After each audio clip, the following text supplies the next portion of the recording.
I've probably given it 25 times. I'm happy to be doing it with this group because I don't think there's a group in our organization that doesn't need to know the history of this building more so than you. Part of it is because I'm telling the story, at least of the construction process and sort of the evolution of the stages of the MU.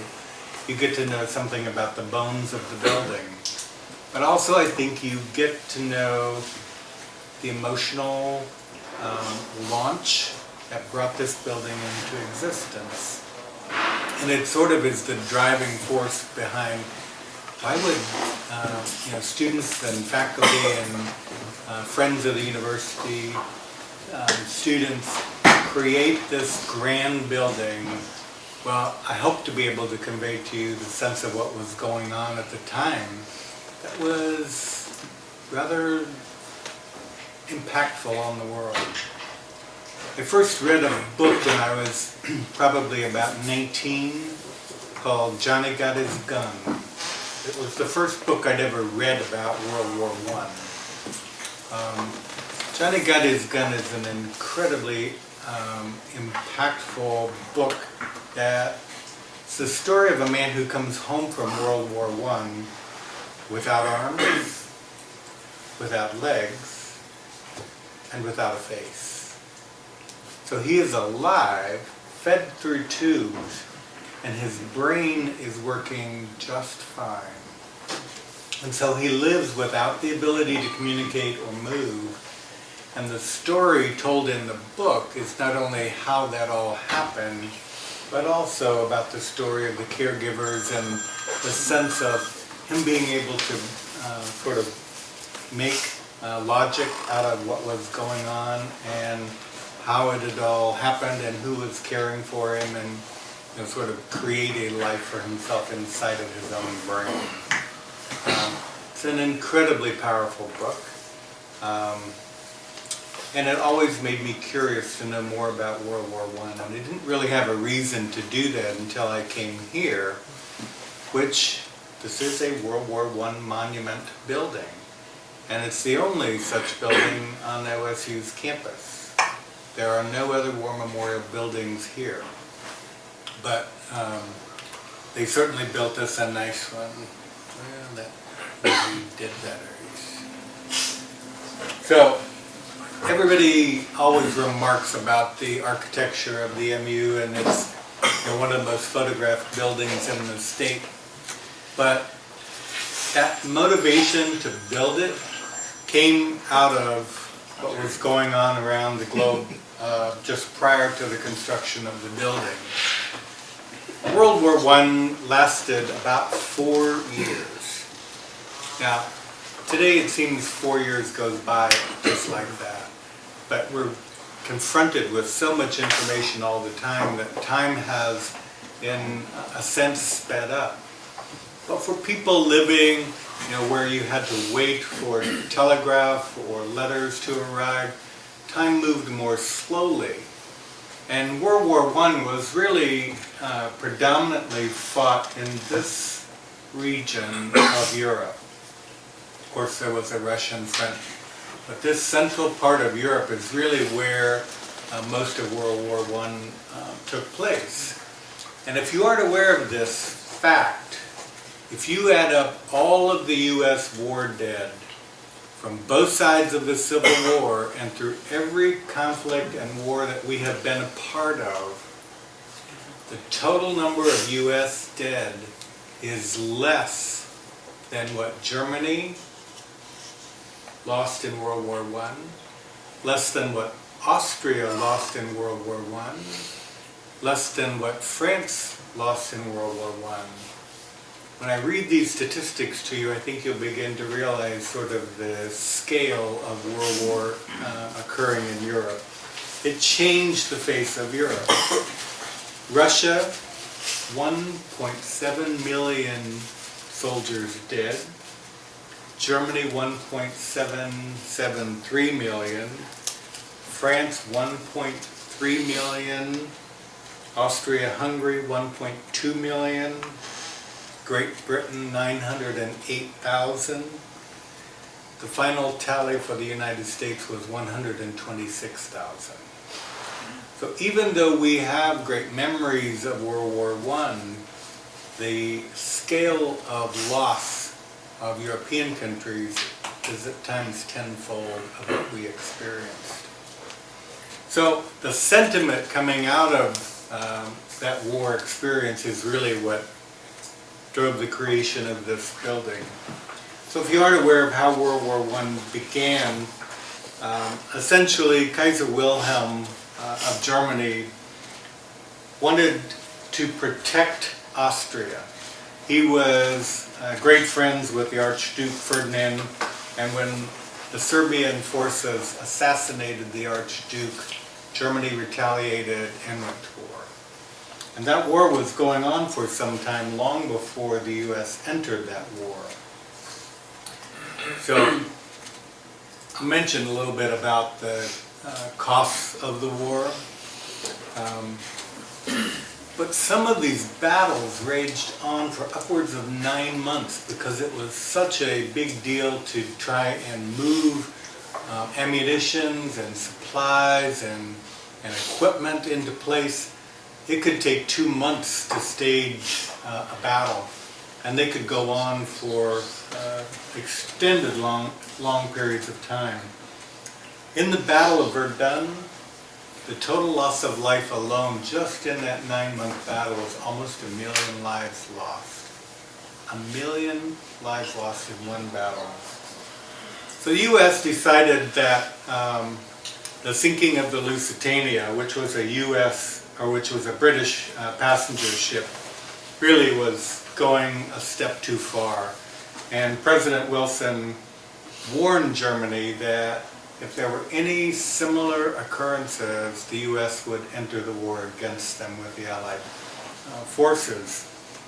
And Germany heeded that warning only for a short period of time before they began using U-boats against U.S. supply ships. And when they began sinking U.S. supply ships is when the U.S. declared war and entered World War I.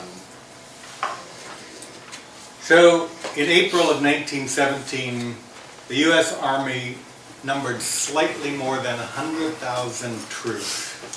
But by the end of the war, that number had soared to 5 million.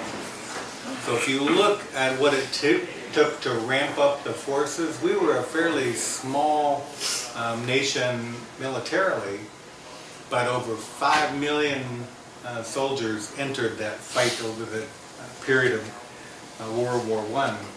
So if you think about the age of people who were entering the military or were drafted or joining up, they were almost all in college or working the farm at home or working some industrial job somewhere.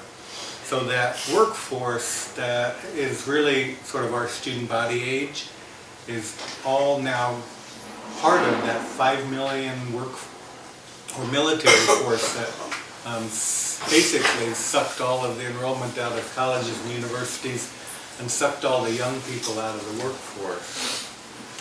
So as a result of the elation that was felt when World War I was finally over after 4 years, all over Europe you will find war memorials and plazas dedicated to those who lost their lives. And that fervor that was taking place as Europe was being reconstructed also came to the U.S.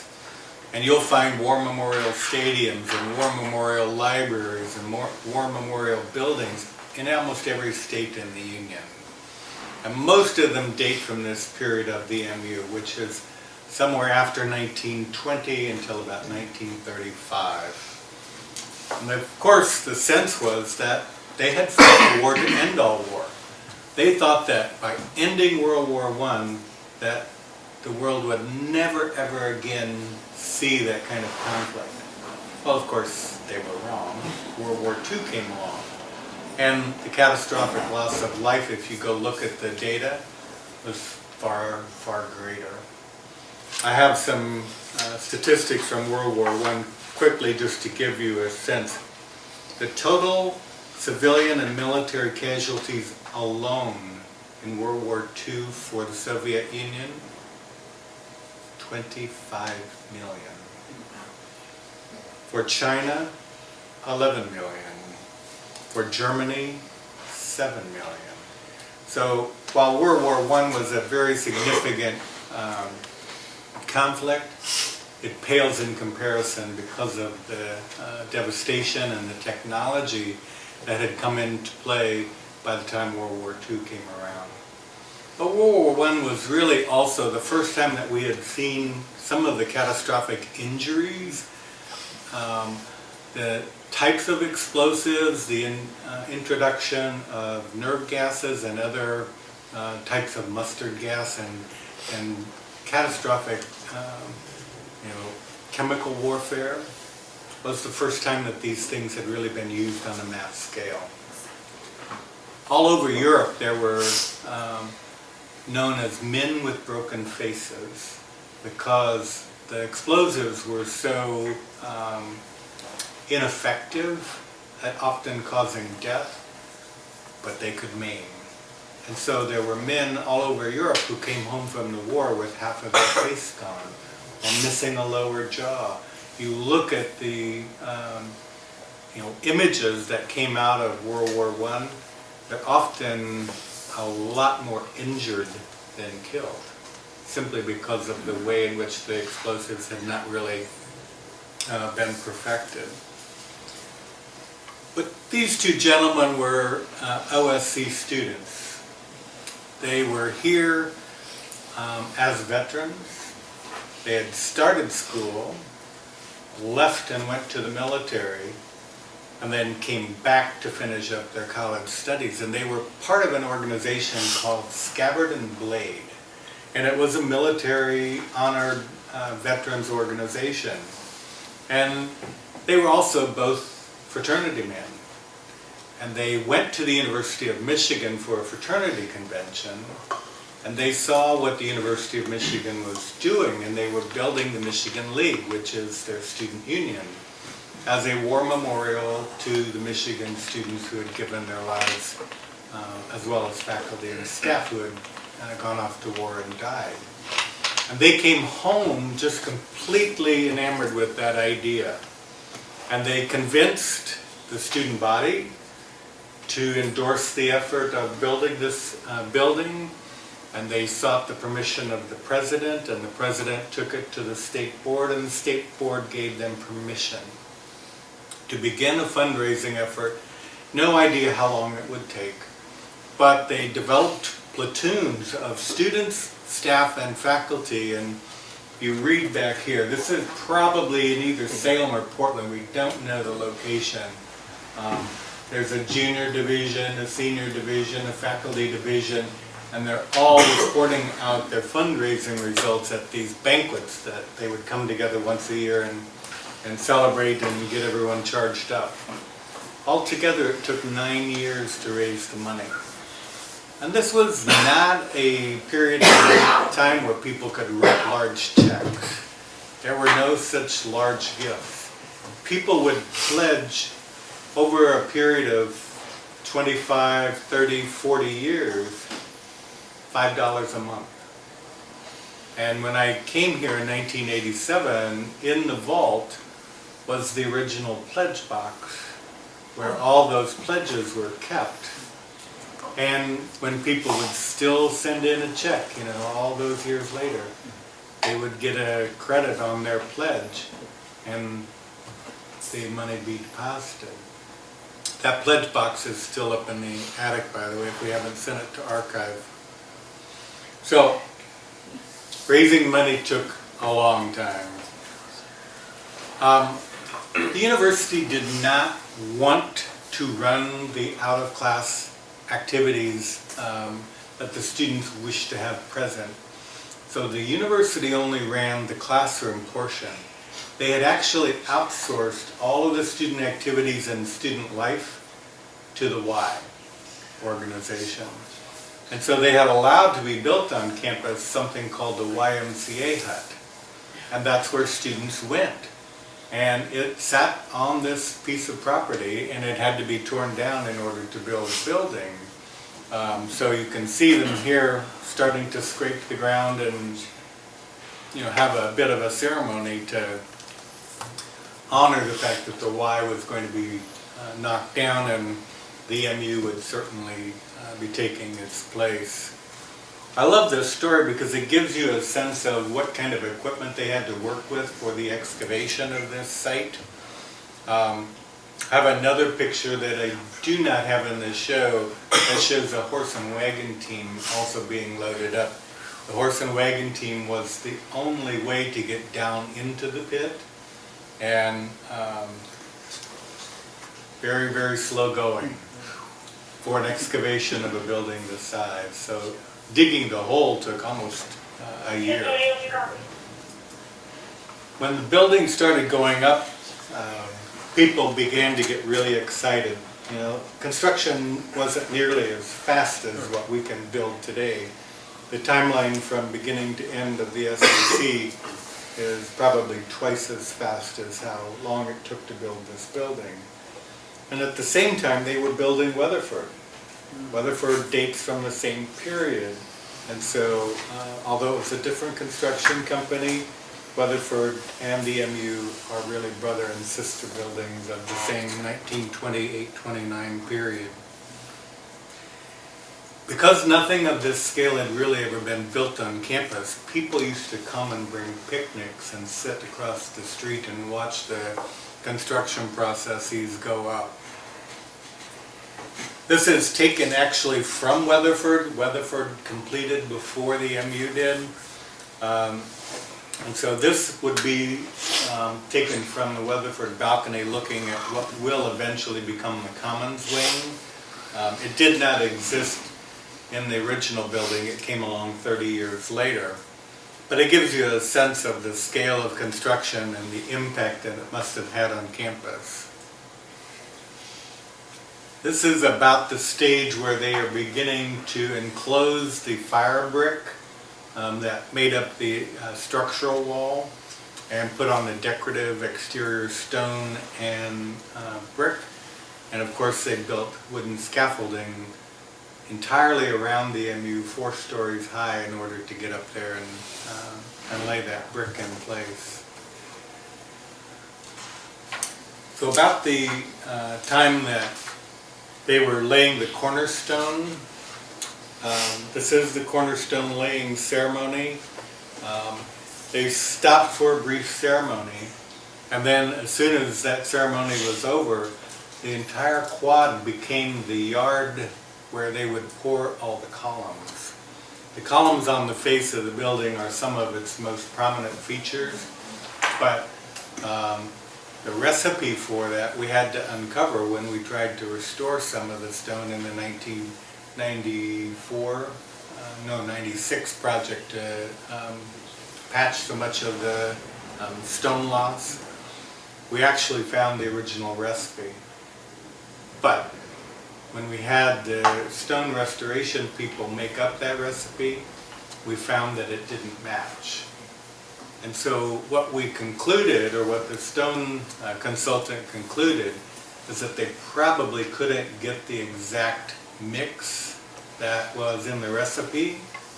And so they adjusted the recipe in the field, and that's why the stone is a slightly different color than what we tested to try and make up our patch material. Once they started pouring one of those columns, they couldn't stop. So if they had to, they would bring their cars in and point the headlights at the yard, because you had to have that whole tube of concrete basically be of the same age. Concrete doesn't bond to concrete. You're welcome to ask questions along the way. This is the dedication ceremony. It actually occurred about 6 or 7 months after the building was completed. They actually opened the building homecoming weekend in October, and they dedicated it in May at the end of the school year. But they had a lot of dignitaries. They wanted to be present. This is a huge assembly of state and federal dignitaries as well as military officials who were coming in on the day of dedication. And it was a very, very solemn ceremony. It wasn't a big celebration. It wasn't as much, a party as it was a commemoration of lives lost and a rather formal affair. This is one of the earlier pictures that actually shows the east and west sides of the building without the wings attached. I also love it because it shows the original lighting of the building. This is known as monument lighting. It's the same way that the federal monuments in Washington, D.C. would be lit. They push millions of foot candles of light up against them to make them stand out for 20 miles around D.C. Of course, this isn't very sustainable. So this only lasted probably until about '59. And then when they added the wings, they changed the exterior lighting methodology. And we have since changed it now twice. We did it in '96 when we restored the exterior. We went to a much more efficient backlighting scheme. We don't face light anymore. And then most recently we got to relamp all those fixtures. And what was the savings in wattage there? We went from 6 20 amp circuits to 1 20 amp circuit. So 4,000 watts to 800. Yeah. And yet, if you combine the building after dark these days, it's just as beautiful. Mm-hmm. And so we find ways to accomplish being respectful. The graduating classes that had been here were still highly organized. We don't really sort of assemble ourselves as sophomores or juniors or seniors anymore. If you're in that group. But their whole identity is wrapped up in being that class. And everyone progressed steadily with each other, or you basically flunked out. And so if you didn't make it from sophomore to junior year, you didn't get a chance to do it over, you dropped out and could come back again later, but you needed to progress with your class. And so class identity is found all over the building in the form of gifts. And this happens to be the class of 1907, and they wanted to honor the gentleman who was president at the time that they were in school.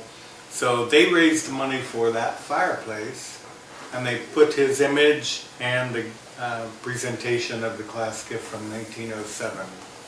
So all throughout the MU you'll find these sorts of little monumental engravings and whatnot. Some classes gave furniture. You can probably find in some of our warehouse spaces or other things. I think there's a rather large mirror somewhere that we've used that has a class gift tag on it. There are a number of those pieces that came in that same way. Was the globe a class gift? It was. A globe is a definite class gift. Beautiful. So, probably the most unique feature in the building was the rotunda space. And that incredible chandelier that hangs there, as well as the skylight above it. I think it probably is one of the most noticeable features. Anytime you walk in that front door, your eyes are going to go up, and there's no other space on campus that quite compares to the impact of that. It's also very interesting that most of the original photography of the building is all in black and white, and we do not know in many respects what paint colors were here.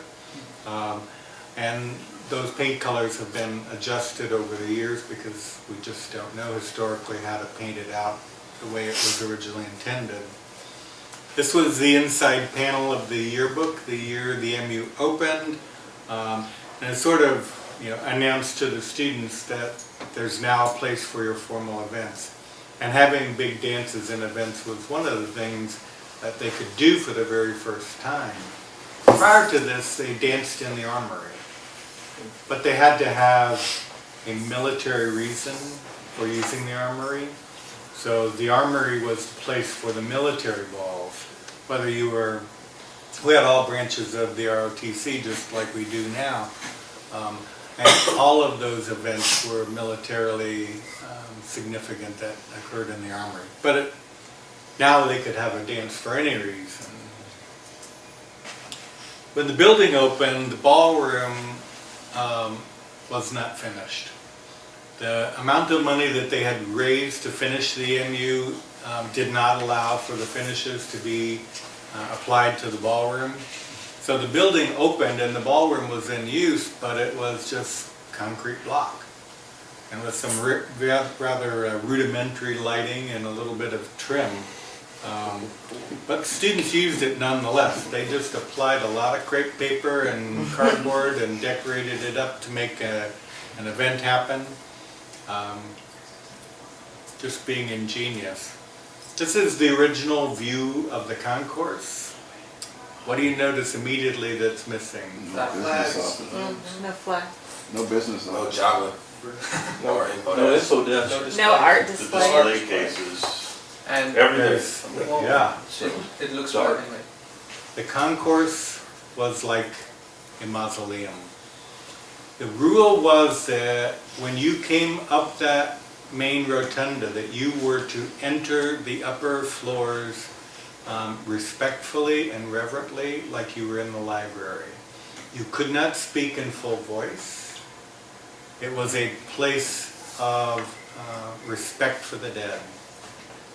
They had one of the meeting rooms on the upper floors that was all military memorabilia and was dedicated specifically to the faculty, staff, and students who had died in the war. And they had a lot of ammunition and weapons that had been carried in the war and all sorts of historical objects that had been donated to remind people that this was a military memorial building. Do we know what the floor was covered with? I believe it's original. So what you see today is original linoleum tile. Okay. If you look very closely, that black edge is still the There. black linoleum edge. Yeah. I don't believe the main concourse floor has ever been changed. Okay. That's quite a record to get 80 years No out of doubt. linoleum. Yeah. There's also a bit of original linoleum on the upper ends of the second floor. That sort of brown and gold looking, that's also squares? original. So they did occasionally have some exhibitions that took place. This building was really one of the larger ones in the state, and so groups came here for conferencing, where there was dairymen or wheat farmers or whatever. They would come here with our agricultural research and associations and have their conferences here. And so the latest academic conferencing was part of what the MU provided. This fella is known as Old John, and he ran a shoe shine parlor here. I would love for you to someday figure out where in the MU he was. It was actually a small room. There's another picture of Old John that's in the School for the People, which is the Larry Landis History of OSU publication. I got one at the retirement event last week, but you can look at it in the library. But he was a favorite of the students, and they all brought him their pictures from athletic events and activities that they had done. And when he finally left the MU, he donated over 3,000 photographs to archive. And his collection over the years were some of the most significant starter photographs collected by archives. And then of course it went to town from there, but I think he'd left here in the early 50s. So do you know where his shop was? Those I looked and blocks, looked at the photograph in the blocks looks School like for the down People by book, and Espresso. Uh-huh. I cannot tell. But if you look at that picture, you'll get more hints than maybe what I've studied. So residence halls existed on campus in the early days, but they didn't have a dining center. All of the students who lived on campus ate in the MU. We were the campus dining center, and everything was cooked from scratch. Everything. All the bread and the rolls and meats were roasted, and vegetables chopped. You didn't get anything frozen. There wasn't any place to get it from frozen. It probably came down the river on a boat. There were warehouses along Front Street or along First Street, and they would offload from the boats into the warehouses, and horse and wagon teams would bring it into town from there. It's also how all the fraternities and sororities were supplied with food from those warehouses. The Big River is now the restaurant occupying one of those former facilities that received freight from boats. So this was one of the original dining centers in the MU. You'll maybe recognize those chairs. They stuck around here for quite a while. We finally got rid of them in early 90s. But those are all steam bent chairs. And they lasted forever. They were great quality, but eventually just got too wobbly. Everyone ate family style, so you rotated the seating with your group. And if you were sitting at the head of the table, you were the server, and you went to the window, picked up your bowl of potatoes and brought it back to the table, brought back your platter of meat, et cetera, et cetera. And they ate family style. And it was a way to build sort of the community that the students really were desiring. And so you always had an assigned table that you were a part of. Do we know what space this was? Yes, if you, it's all been drastically changed.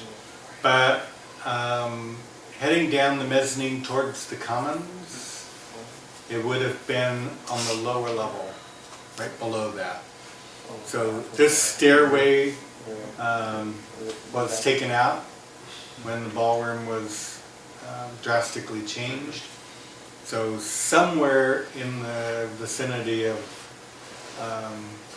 Bathroom and the east. West Ballroom. Yeah.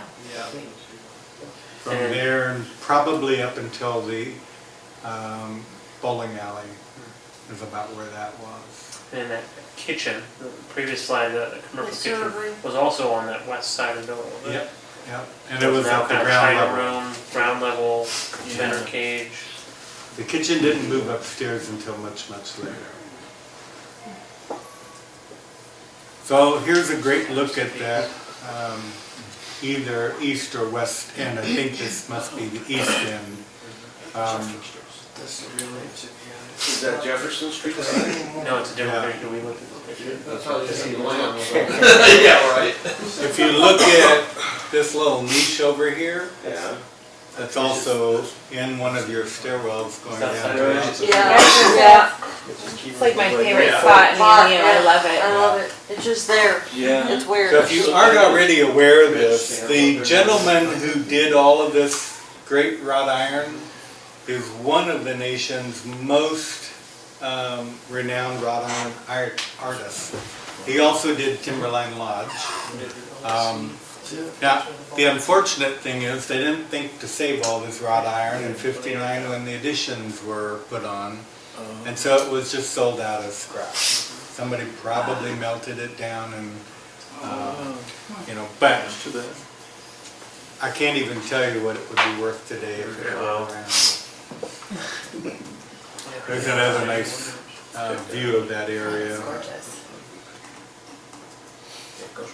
So student organizations were predominantly the occupants on the upper floors where we now have meeting room spaces. They were able to decorate them as they pleased. They could go buy furniture and bring it in. These women have got a lot of wicker furniture in their space. But it wasn't a requirement that you sort of furnish in a style or standard, and they could do as they please. This is another early MU photo of students doing a radio play. Originally, the radio system on campus was hardwired into the residence halls. So the audience wasn't getting the radio signal by airwave.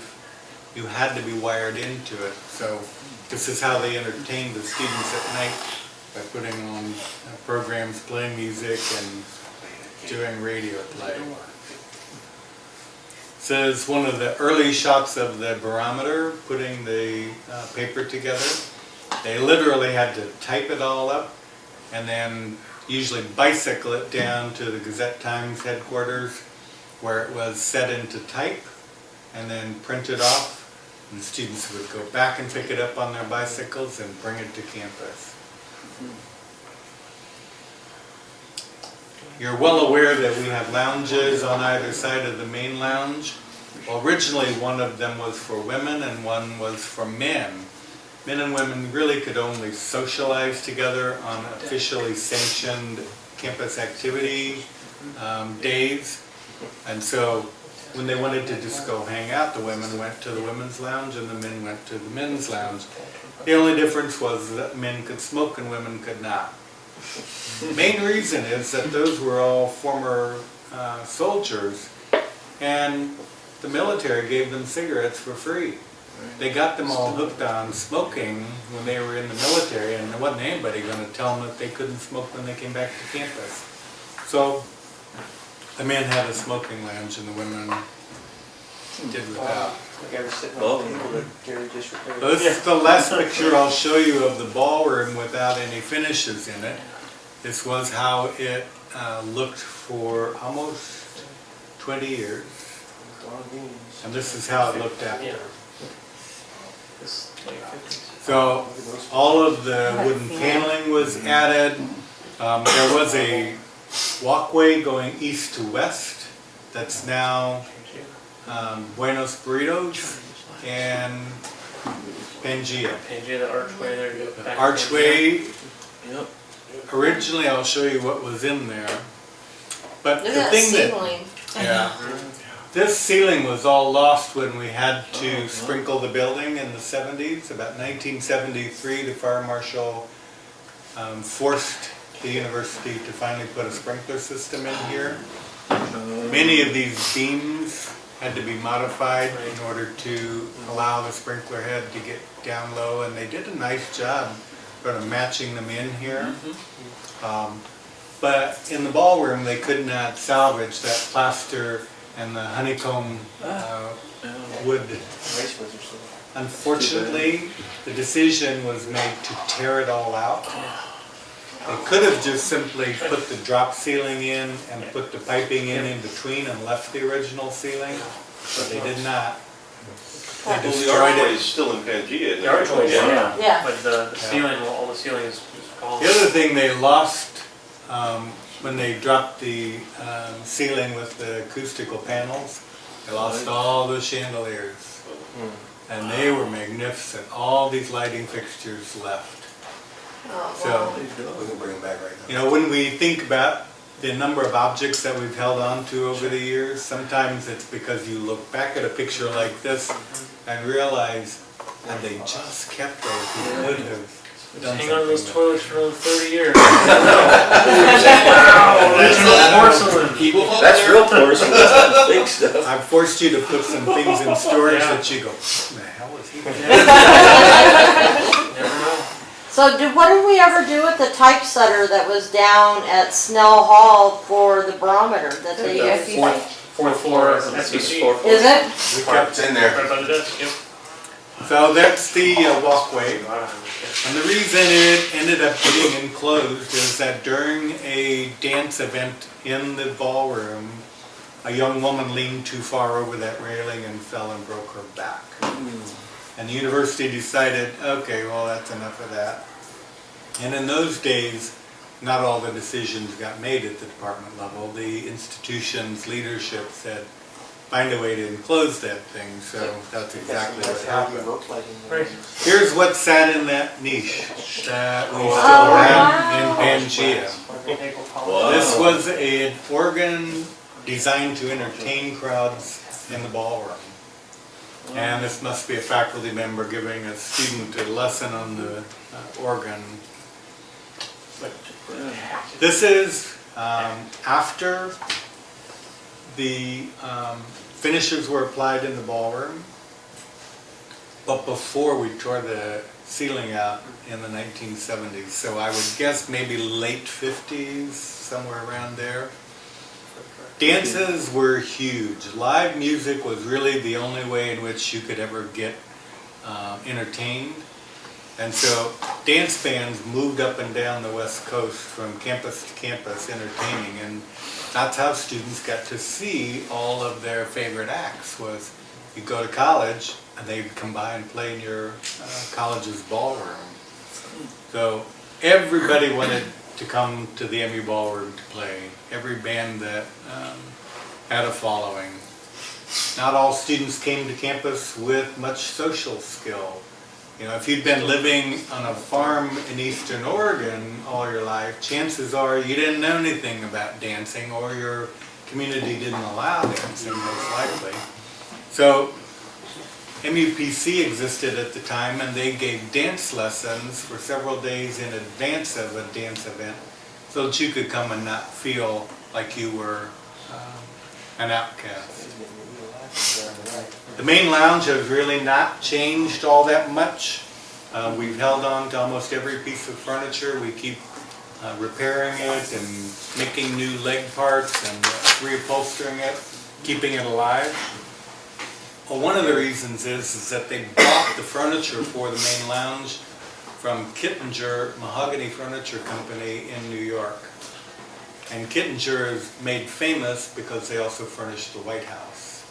They are the finest maker of mahogany furniture, and it can last 150 years, which is why it was chosen by the federal government, and it's why they mimicked that decision and bought it here for us. So some of these pieces are quite valuable. They are on the registry of the State Historical Society, every piece of furniture in there. And we are supposed to let them know if anything ever goes out of our hands and goes into surplus, because they could decide that, no, they want it somewhere else. So it's like an art asset. So here's the way the lounge looked probably in the late 40s. Not a lot different. You'll see they also had a lot of big plants in there. One of the photographs in archive is of a wedding that takes place in the main lounge, and it turns out it was one of the Allworth children getting married. This event is the predecessor of the MUPC holiday event. Turns out they've been entertaining children of faculty and staff and married students for quite some time. This was taken in 1930, soon after the building opened, but the idea of doing regular concert series in there originated with the opening of the building, and we're still doing it today every Friday. So a lot of townspeople and faculty spouses came to see that. So if you guys think... Jay and Bob! Yeah, I was just gonna say that.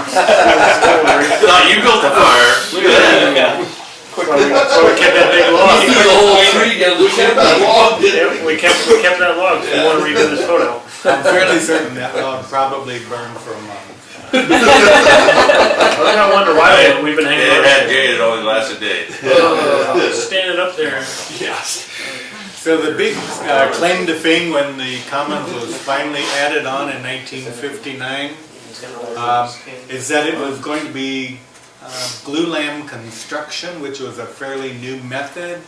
These are all glulam beams. They've all still got their paper wrapping on them. But it would be a clear span, and that would allow the bowling alley down below to exist without columns holding the floor up. Bless you. That was all sort of known to us, but we had no idea when we renovated the Commons in 1990 we allowed MEPC to do a dedication concert in there, and we put a live band in the Commons, and we packed the room full of people. And as they began jumping up and down, the floor is springing like 4 inches. Night manager comes back and says, "I don't think I'd do that." The furniture was bouncing in the air. Wow. So he said, "Okay, we've tested it. It's not a great concert environment." Although students had a lot of good memory for that. Color. The quad was not always the quad. When the MU opened, it had tennis courts on it. There was a large circle drive that came up here, and you could drop off people in your vehicle directly to the front door. And the tennis court sat over here in this part of the quad. So I don't know the actual date of the formation of the quad. It would be a fun thing for somebody to go try and figure out in the archives of when the quad was actually developed. But when they did develop it, they put boxwood hedge all along every piece of sidewalk. Well, that was a good idea up to a point. And then as students sort of became more liberated, and it just sort of wasn't, the formality of a formal garden anymore, they began cutting through the hedge, and eventually, what happens to small boxwood, you step on it enough time, it's dead. And so when it finally got to the place where it just didn't look good anymore, it all came out. The other thing that existed in this quad that you don't see anymore is a large number of trees. It was more like a city park. That boxwood and all the additional trees. The boxwood came out because it wasn't a good idea and people stepped on it. Most of the trees left in the Columbus Day storm. So if you don't know about the Columbus Day storm, it's the largest storm to have been registered, hitting winds of like 170 miles an hour. There was loss of life in Oregon from that storm. I remember laying underneath the bed, my folks making us get underneath the bed. Yeah. What year was that? I ain't saying. You're old. I remember it too. I want to say it's in the 60s, but I don't know for sure. But anyway, all the trees in the center of the quad blew over, and the decision was made to stump them back. So most of the trees now exist all on the perimeter. Of course, we lost this one right here. That's the Canadian red oak or red maple. Boy, Deb Mott was lucky that day. Yeah. Actually, what was more lucky is that Kingsbury kids. the Yeah, the Spirit kids- kids were away from there when it happened. Some of it resides in SEC now, but. Michael, wasn't there a gazebo out in the quad too for some time? It was actually not in the MU quad, it was in the library quad. Oh, that's right. October 12th, 1962 was the day of the Columbus Day storm. Cool. So this is of course the view that we have today, although this is an artist's rendering. I think through the years we've actually done a great job being respectful to the historic district and making improvements to the building that are in keeping with the architecture and the integrity of what was originally planned. To me it feels very compatible. I don't think we've taken it out of character at all. So what do you want to know? What questions do you have?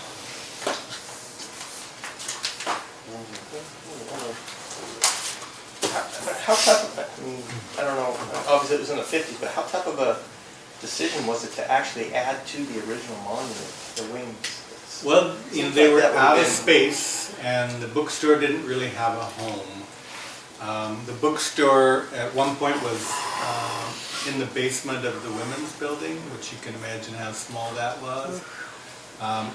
They came over here and existed in what was Buenos Burritos for a while. But as the campus was growing in population after World War II, the funding of the GI Bill, we put Quonset huts up on campus to house all those veterans. Campus was like doubling in population in the 50s, and not all of the veterans used to benefit right away. Some of them come back years later.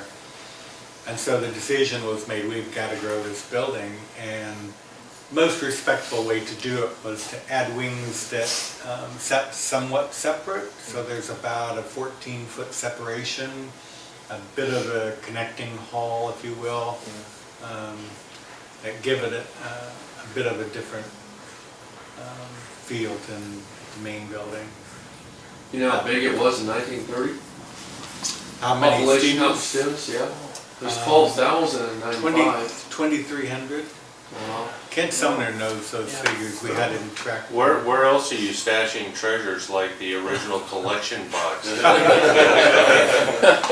say that and I'm like, who's gonna know what that is if they were across I the think, way? that's what I thought, oh my gosh, we can throw it out! We just, Well, we tag just your surplus it. them throughout. Tag your it. 5 places. I don't actually decide where it gets stored. I just tell people, we ought to keep that. There's the attic space above the These ballroom. guys know. Where the plug box is? Yeah, that's likely where there's anything that's really good. Is that where the students are currently cleaning? No. No, they they've been on cleaned the out east the attic side. where they found broken light fixture, light. That's where the Santa Claus suit. Yeah, the Santa Claus suit, the retired There's other flag. things.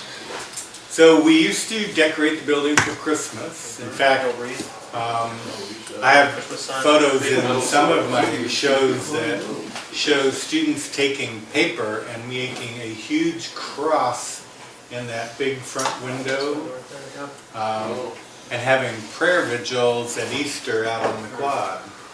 And they also used to decorate the big sequoias across the way at Milam. And they put this gigantic lighted Happy Holidays sign on the top of the MU. Yeah, the big That's what metal the letters. breaker panel still says Yes. Merry Christmas sign. It was still up We in had the there. breaker schedule says Christmas, Merry Christmas sign. It was like, oh yeah, that's for the rotunda. Well, some of those things really, fell out of appropriateness when we went through the separation of church and state. And wasn't too much earlier than when I first arrived here in '87 that they stopped decorating the exterior of the building. So, Michael, we're just wrapping up a whole lot of years of renovating the inside, but the outside face of it, especially the porticos on the front and the balusters, are really starting to show their age. Yep. And we're limited with what we can do historically. What can we do to, I'd really like to see that done in our time. well, Mark knows we're carrying a figure for the stone fence restoration. It's still sitting out there without a solution, even though we may fund it as part of our building reserve. We know we're going to eventually have to face it. You'll have to bring in the consultants who will tell you how to do it. Al Staley is the historical preservationist from Portland who's done most of the historic buildings in Portland. And he's also the person who did our stone patching when we did the exterior of the building in '96. So if he's still alive and if his firm is still around, they will likely be the people brought in to help advise on that. It's starting to lean towards the quad. Yeah. And a lot of the face material of it is just wasting away. That'll be a big project and it'll be a very tricky fix. Expensive. But the historical district will require that you make it look original. You can't take it out and put in wrought iron. How much is it leaning? Is it noticeable if you go out there and It's, look? there's Yeah, a you couple, can see there's a it. couple spots, Couple you degrees over by the everywhere. commons where the blossoms pile up. Okay, There's a couple spots there, you can, your eyes see, does that look like it's going down? Yeah, Okay. that's it. But one of the things Deb and I have talked about over the years is restoring the habit of putting patio furniture out on the front Up front. facade. Originally, they had patio tables and chairs with umbrellas out there, and students would sit out there to look over the quad. We've taken a lot of that away by adding the ADA ramps Those aren't original. And so there's less space. So we've kind of debated whether or not it's worth it for 2 tables or 3 tables on either side of the building. But originally that was all seating out there. That was where people would grab a Coke and French fries and go hang out. So archives is a wonderful way to figure out what went on here in the early days. Obviously, this is as long as I can make it without getting it too long. There are hundreds more pictures over in archives of interior and exterior happenings. I have another show that is basically about the history of student activities at Oregon State that show all the huge Vietnam era protests that went on in the quad. And you know, I don't know if you're aware, but the original Armory building was bombed on campus here during the anti-war period. So there's a lot of history here that people just don't know about. There aren't too many places you can find it. Is that Mack Fieldhouse you're talking about? Yeah, the Armory, the McAlexander Fieldhouse has always been in the hands of the military. Dixon Recreation got assigned that building up to a point when the military no longer needed the interior of the Armory space for drilling, but they occasionally do some activities in there still today, but not much. Hey, Michael, isn't there a time capsule in the building? There is. Yep, just outside of Jones. Outside of Java, yeah. That's what I And it's meant to be opened on the 100th anniversary. Which is in 11 years. 10 years?